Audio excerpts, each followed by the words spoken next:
সুন্দর সুন্দর গান দিতেন। তো এখন একটু আমরা নৃত্যে ফিরে যেতে যাচ্ছি। এখন নৃত্য পরিবেশন করবে মিথান ডান্স একাডেমির নৃত্যশিল্পী বৃন্দ। নৃত্য পরিচালনায় আছেন মিথান বৌদি, মিথান দেব, মিথান ডান্স একাডেমির কর্ণধার।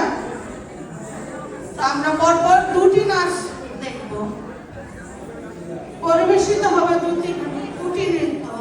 নৃত্য পরিবেশনায় আছে জয়িতা, সৃজিতা, রূপমা, শতাব্দী, বৃন্দা, দিওয়ানা, মীরা, উপমা এন্ড সোনালী।